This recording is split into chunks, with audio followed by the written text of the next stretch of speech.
ജീവനക്കാരുടെ മിന്നൽ പണിമുടക്കിനെ തുടർന്ന് വരും ദിവസങ്ങളിലും എയർ ഇന്ത്യ എക്സ്പ്രസിന്റെ സർവീസുകൾ തടസ്സപ്പെട്ടേക്കും. ഷെഡ്യൂളുകൾ നിയന്ത്രിക്കാൻ കമ്പനി നിർബന്ധിതമായെന്ന് കമ്പനി സിഇഒ അലോക് സിംഗ് പറഞ്ഞു. ചർച്ചയ്ക്ക് തയ്യാറെന്ന് കാണിച്ച് ജീവനക്കാർക്ക് അധികൃതർ കത്തയച്ചു. വിശദാംശങ്ങളുമായി മുംബൈയിൽ നിന്ന് ശ്രീനാഥ് ചന്ദ്രൻ ചേരുകയാണ്. ശ്രീനാഥ്, ഇതിപ്പോൾ ടാറ്റ ഗ്രൂപ്പ് ഏറ്റെടുത്തിട്ടും എയർ ഇന്ത്യയുടെ തലവര മാറുന്നില്ല എന്ന് വേണോ പറയാൻ? കാരണം ഈ പൈലറ്റുമാരടക്കമുള്ളവരുടെ വിശ്രമ സമയം, അവരുടെ വേതനം, ഇതൊക്കെ സംബന്ധിച്ചുള്ള പരാതികൾ എയർ ഇന്ത്യയിൽ കുറേ നാളായി ഇവരൊക്കെ ഉന്നയിക്കുന്നുണ്ടല്ലോ. ഇനി കേന്ദ്ര സർക്കാരിന്റെ തലത്തിൽ നിന്നൊരു പരിഹാരം വേണമെന്ന് പറയുന്നവരുമുണ്ടല്ലോ. എന്താണ് കൂടുതൽ വിവരങ്ങൾ? കൃഷിന എയർ ഇന്ത്യയും എയർ ഇന്ത്യ എക്സ്പ്രസും തമ്മിലുള്ള ഇന്റഗ്രേഷനുമായി ബന്ധപ്പെട്ട് കുറച്ച് നാളുകളായി പുകഞ്ഞുകൊണ്ടിരുന്ന ഒരു പ്രതിഷേധമാണ് ഇപ്പോൾ ഒരു വലിയ സമരത്തിലേക്ക് പോവുകയും അത് വിമാന സർവീസിനെ ആകെ ബാധിക്കുന്ന തരത്തിലേക്ക് ചെയ്തത്.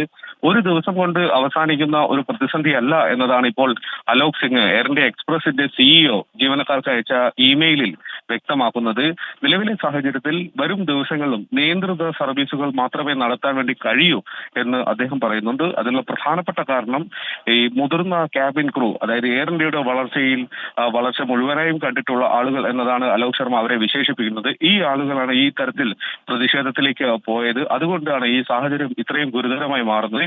എന്നാൽ ചർച്ചയ്ക്കുള്ള വാതിലുകൾ ഒന്നും തന്നെ അടച്ചിട്ടിട്ടില്ലെന്നും ജീവനക്കാർക്ക് എപ്പോൾ വേണമെങ്കിലും വിവിധ സാഹചര്യങ്ങൾ, വിവിധ സാധ്യതകൾ ഉപയോഗിച്ച് ചർച്ചയ്ക്ക് മുതിരാമെന്നും അവരുടെ പ്രശ്നങ്ങൾ അറിയിക്കാമെന്നും അലോക് സിംഗ് ഈ കത്തിൽ അറിയിക്കുന്നുണ്ട്.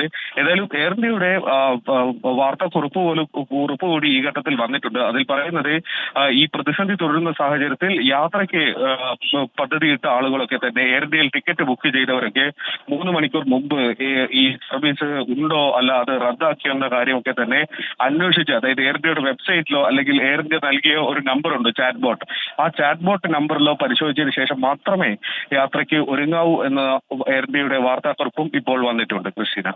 ശരി, മുംബൈയിൽ നിന്ന് വിശദാംശങ്ങൾ നൽകിയത് ശ്രീനാഥ് ചന്ദ്രനാണ്.